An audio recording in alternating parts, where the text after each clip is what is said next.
觀眾朋友，大家好啊！咁今日呢一條影片咧，就係想嚟跟進翻河馬同可伯兩個互相襲擊事件啊嚇。咁可伯咧，琴日咧就好突然咁上咗庭啦。原本咧佢就係6月5號咧個官咧就要佢上庭，就然之後咧個消息咧就流出話佢因為傷勢咧就不能上庭。咁琴日咧就好突然咁上咗庭咯喎。咁講佢之前咧，就各位觀眾就唔該支持下我，幫我 click 個 like、留言、訂閱，然之後將我呢條影片分享出去，咁就正式開始講翻今日河馬同可伯嘅話題啊嚇。可伯咧，琴日咧就好突然咁過咗堂啦，咁但係咧佢嘅資訊啦，當有傳媒機構流出嚟嘅時候啦，就大概係12:40啦，01啦同東網啦都有資訊流出嚟。當其時啦，我睇到呢兩個資訊啦，我覺得會唔會係假新聞啦？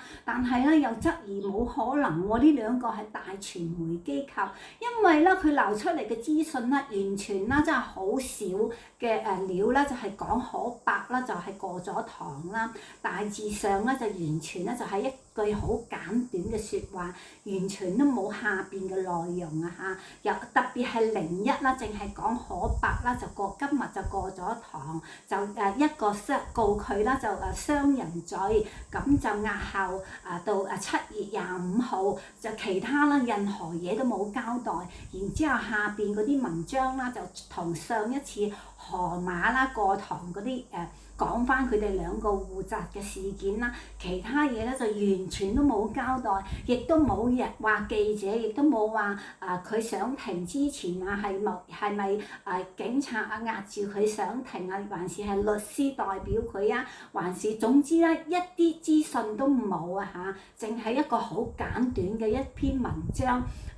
無論係01同東網都係同一句説話嚟嘅。咁之前當其時就睇到呢兩篇文啦，就冇報導，因為個資訊實在太少啦。咁結果啦，就等到下晝啦，我都係睇咗好多篇文啦，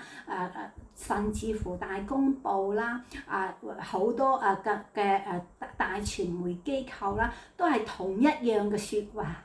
咁我咧就琴日啦，所以就冇將呢件事就報導，就睇下聽日啦或者晏啲啦，會唔會有更加詳細嘅資訊啦？結果啦，到今日為止啦，對於阿伯嘅傷勢情形啦，都係冇交代，同埋佢啦係因乜嘢事或者係擔保嘅情形啦，同河馬啦完全都唔一樣啦。個官亦都冇交代話佢需唔需要報道啊，或者係佢同河馬嘅案件啦，嗰個擔保啦，去到2500蚊啦，就好令人質疑啦。咁佢嘅案件啦，又比河馬重啦。咁但係擔保嘅錢啦，都係比河馬就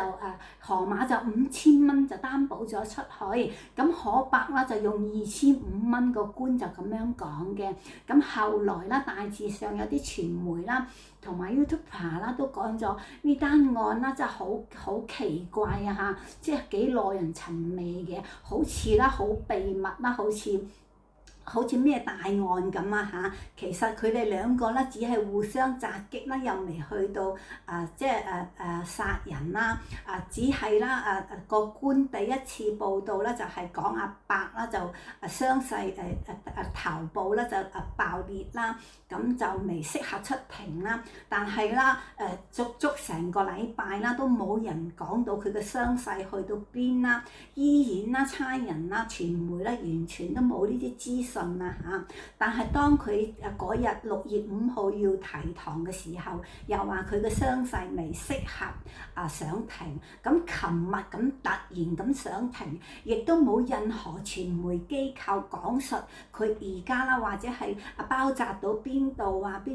好傷啊，一睇就知啊，完全都冇呢啲資訊啊嚇。究竟阿伯而家啦係上庭嘅時候啦，係包住個頭啊，或者係嗰啲頸位啦，黐住好多膠布，完全都冇呢啲資訊啊嚇。咁芝治今日都係要上嚟報道㗎啦，因為啦的而且確就等咗成日啦，都冇好詳細，亦都冇再有傳媒機構重新upgrade過佢嘅資訊。咁我略略啦就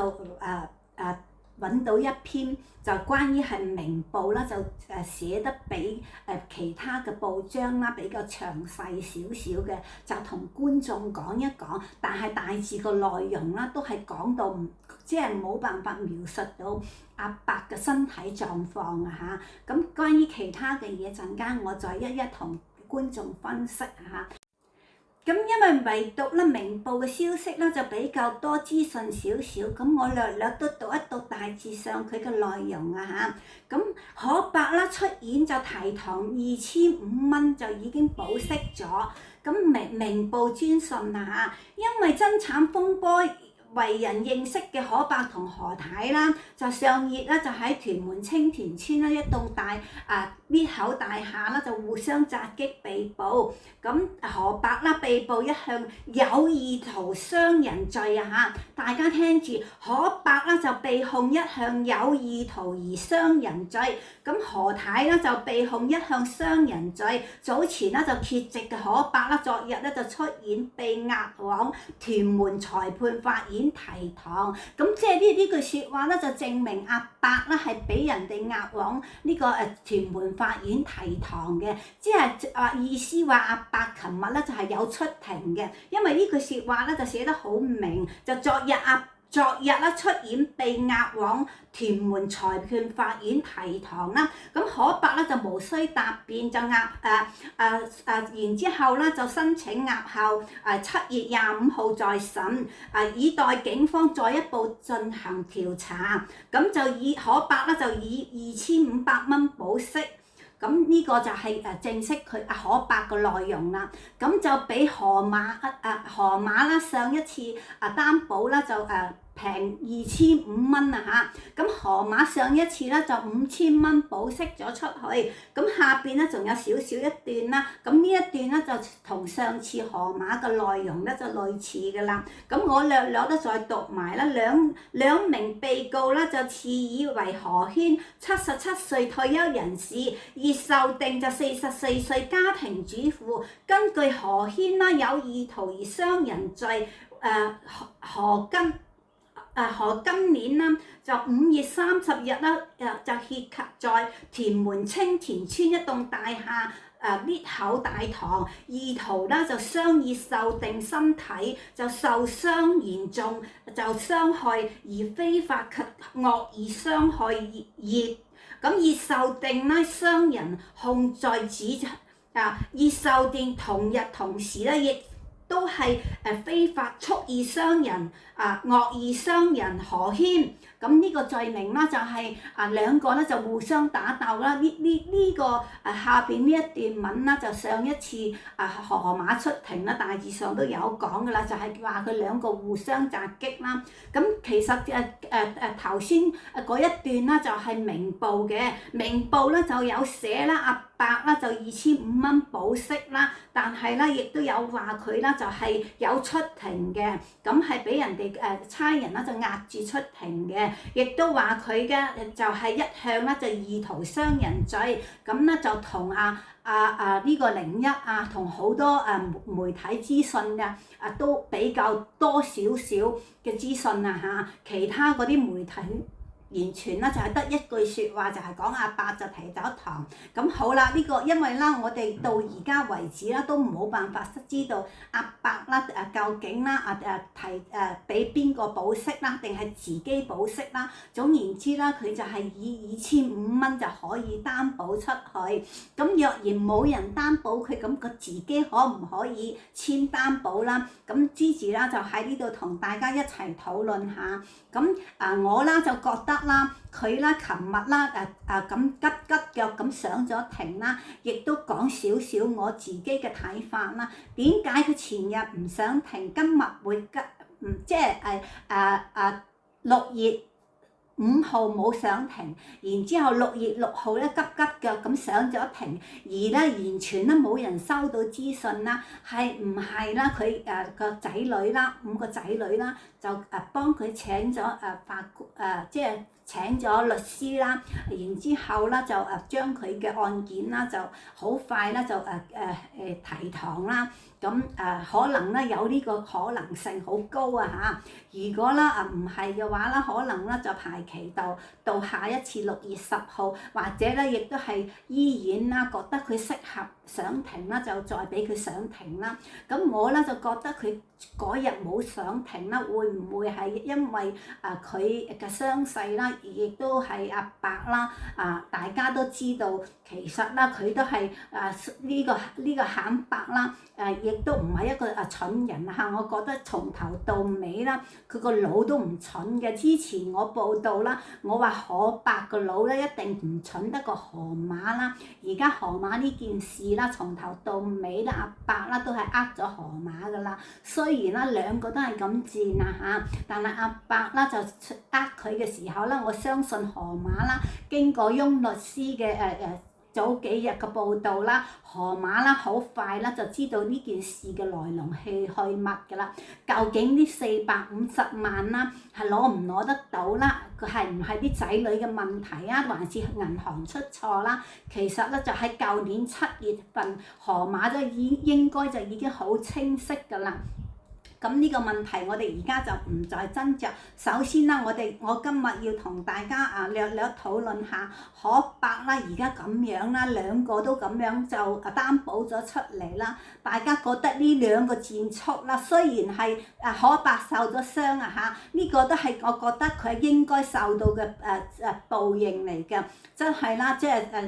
人哋都話啦嚇，自作孽就不可活啦嚇。咁佢而家啦都仲係好在啦，就係暫時的而且確冇資訊影到佢個傷勢去到邊。我相信佢咧可以被押上法庭啦。就算好傷都好，嗰個人咧應該係清醒嘅啦，精神狀況咧應該係有咗認知嘅啦，先會押咗上法庭。如果唔係咧，就會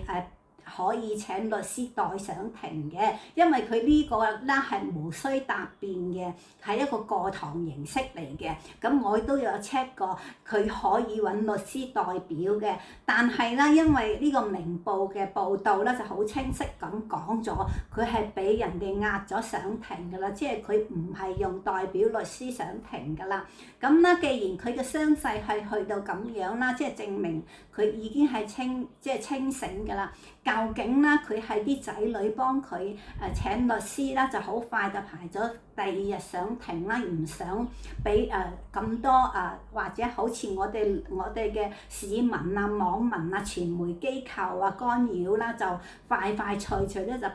幫佢排咗上庭啦。所以啦，佢所有嘅資訊啦都冇乜嘢流出嚟啊。呢個係唔係其中一個原因啦？咁我之前我就覺得好大機會都係呢個原因啊嚇。如果唔係啦，冇咩意圖。如果你冇請律師冇證啦，冇乜理由啊！琴日冇上庭，今日又突然間上庭，又嚟得咁急促。琴日冇事，今日有事，會唔會咧？就係佢請咗律師啦，律師啦就提出私人嘅控訴，咁將嗰個我都唔係好清楚，因為我唔係律師嚇，或者我講嘅嘢都唔絕對啱啦嚇。不過我只係作一個判斷啦嚇，我覺得呢個機會率好高啦。嗰日啦唔出庭啦，係唔想可能太多人啦喺庭上邊，可能會對佢嘅身體造成可能佢又講自己精神狀況啊，或者會好恐慌啊，所以啦有請律師啦。呢啲咧都係我嘅猜測啫。咁但係咧，而家佢呢個案件咧就肯定咗押後咗，就亦到7月25號啦。咁就同河馬啦同一日啦再上庭啦。咁佢6月10號啦，原本話個官啦就話6月10號再上庭啦，就已經取消咗㗎啦，正式就琴日就正式過咗堂㗎啦。咁啦，佢而家啦就係擔保咗出去，一定係喺即係依然困住喺醫院啦。其實啦如果啦佢冇人幫佢擔保啦，自己可唔可以簽保啦？咁呢樣嘢啦，我亦都係諮詢咗少少，就係如果個官俾得佢擔保啦，只要你有錢啦，就係可以擔保出去嘅。但係我都認為啦，佢唔會身上邊2500蚊嘅擔保錢，可能因為佢呢件事發生得咁突然啦，都需要又有人去擔保佢出嚟啊嚇！如果唔係啦，佢就冇辦法自己擔保啊嚇。咁佢哋兩個啊，突然間咧喺嗰個 lift 口喺屋企啦，就打到去 lift 口，然之後就兩個一齊俾人拉咗翻去。咁阿伯嗰啲所謂嗰啲身份證啊、銀包啊嗰啲有冇一齊去喺身上啦？咁我覺得呢個機會率應該就唔係㗎啦。然之後啦，有冇機會差人啦幫佢所有嘅嘢都攞作為呈堂證供啦，即係唔可以俾佢攞翻去啦，包括埋佢嘅手機啦，同河馬一樣啦，呢個都係有機會嘅事嚟㗎嚇。咁啦，我就覺得啦，阿伯啦，咁樣兩個一齊擔保出去，大家覺得阿伯啦咁樣就2500蚊擔保咗出去，咁會唔會啦又走去揾阿河馬啦？呢個就係好大網民都喺度爭議緊嘅事啊嚇！咁睇下阿伯啦醒唔醒啦？經過呢一件事咁樣啦，阿河馬啦就擺明啦，就將佢啦就按照佢上第一堂嘅時候，個官描述阿河馬對佢嘅襲擊啦，就係好嚴重㗎啦嚇。咁阿伯啦自己啦應該就好清楚河馬係點樣襲擊佢啦。咁究竟佢經過呢一件事啦醒唔醒啦？知道呢個女人對佢有一個感情啊，其實就係一啲都冇㗎啦，仲係自己死咧啊嚇！咁從頭到尾啦，佢都一日到黑啦，就算河馬啦，明明係錯嘅，佢都話老婆仔啱，老婆仔啱嚇，佢咧就俾阿河馬啦就洗腦啦，洗到咧就以前啦，由一開始識河馬嗰陣時，嗰把口咧講真嘅，呢個何天啦，呢個鹹蟲啦，由一開始出嚟嗰陣時咧，對鏡頭嘅時候啦，嗰把口咧就鬧人咧就冇咁鬧得咁毒，鬧得咁賤嘅。後期咧，我覺得佢仲衰過河馬啦，因為佢把口鬧人啦好毒啊嚇，有啲説話咧就聽到真係不堪入耳，簡直咧就聽到令人想作嘔。然之後咧就一路出鏡啦，都重複咁樣呢啲粗口咧就令到佢咧更加之令人討厭啊嚇。咁呢啲咧係阿河馬啦，要佢做嘅每一次出嚟出拍嘢啦，要面對鏡頭逼佢講㗎，定係還是佢自己已經成為咗一個習慣，俾阿河馬洗咗腦咧？因為佢之後嗰啲所作所為啦，就令人神共憤啦。如果我係佢啲仔女啦，我都冇辦法接受一個咁嘅老豆係將啲仔女子孫啦就攞出嚟鬧到啦，仲係好毒啊嚇！就佢哋咧就全家啦都 S 啊嗰隻啊嚇，隨時出街啦又俾車咩啦咁樣，大家都好清晰佢冇拍咗好多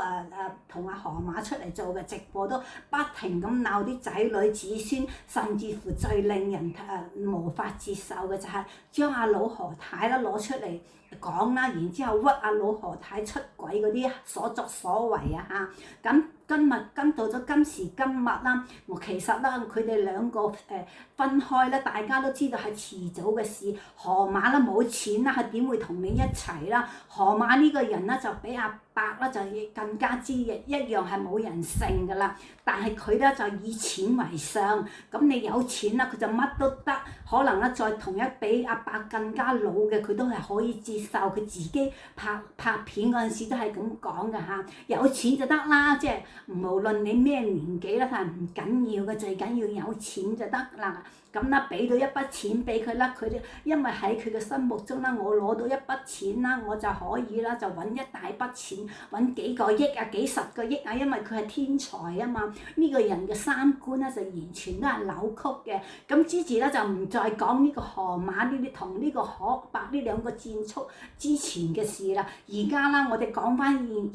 嚟緊會唔會發生嘅事咧，就同網民大家一齊討論。網民都可以喺我嘅留言板嗰度留言講下你哋嘅睇法啊嚇。我覺得啦，阿伯啦咁樣放咗出嚟啦，無論係佢屋企人擔保佢，還是佢自己簽保出嚟啊。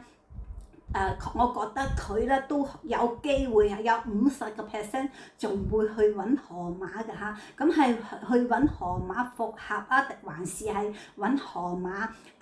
再即係打過啦？咁就唔知啦。總言之啦，呢個阿伯啦咁樣嘅行為啦，大家都覺得佢都係一個極度危險人物。呢兩個極度危險人物都放翻出嚟啦，呢兩個戰速嘅行為咧都唔係我哋正常人嘅思維嚟嘅嚇，所以會唔會又發生一啲更加嚴重嘅事啦？咁大家又要拭目以待啦，大家就可以喺我哋嘅留言板上邊講出你哋嘅意見啦嚇。如果阿伯啦係經過啲仔女啦傾過偈啦而接佢出去啦，我就相信啦佢呢個機會率就比較微啲，因為啦始終啦，佢知道河馬啦就絕對啦就唔會容納佢嘅啦。如果仔女咧接翻佢出去啦，就再同佢傾過偈啦，應該個人啊就知醒啦嚇，識即係經過1年幾都知道河馬對佢啦，絕對係冇一樣嘢好。如果係好啦，都係自己自己嘅嚇。因為你啊就因為鹹濕啦，因為想身邊有個女人成日都可以滿足到自己。我唔知道河馬啦嚇開頭啦係咪滿足到佢嘅性慾啦，所以咧令到佢咁失理智啦嚇。咁而家啦我就覺得經過呢件事，如果係佢個仔女接佢出去，佢應該就知醒，就唔會再做啲咁嘅行為。到27號上庭啦，就將應該講嘅嘢咧就講晒出嚟。咁關於呢對何氏夫婦呢對戰速嘅話題啦，今日就同大家分享到呢度。記得鍾意我呢條影片嘅，唔該幫我 click 個 like、留言、訂閱，然之後將我呢條影片分享出去，咁就正式結束咗今日嘅話題。各位觀眾，拜拜。